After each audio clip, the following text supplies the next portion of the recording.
Israel की जानिब से ईरान के खिलाफ जाहिरियत का सिलसिला जारी है। सेहूनी अफवाज ने तेहरान, मशहद, अस्फहान समेत मुख्तलिफ मकामात पर मिसाइल हमले किए गए। इजराइल की जानिब से ताज़ा कार्रवाइयों में जौहरी और तवानाई तनसीबात के साथ साथ शहरी आबादी को भी निशाना बनाया गया।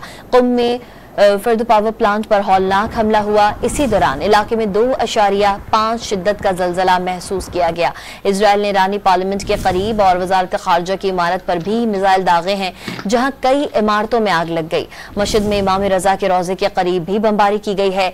नई कार्रवाइयों में ईरानी इंटेलिजेंस चीफ और उनके नायब भी शहीद हो गए।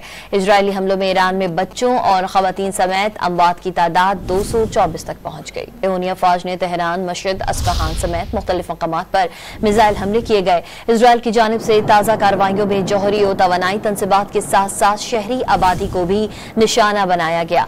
कुम में फर्द पावर प्लांट पर हौलनाक हमला हुआ। इसी दौरान इलाके में 2.5 शिद्दत का जलजला महसूस किया गया।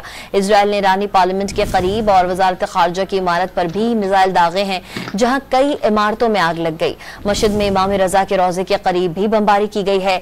नई कार्रवाइयों में ईरानी इंटेलिजेंस चीफ और उनके नायब भी शहीद हो गए। इजरायली हमलों में ईरान में बच्चों और खवातीन समेत अमवात की तादाद 224 तक पहुंच गई।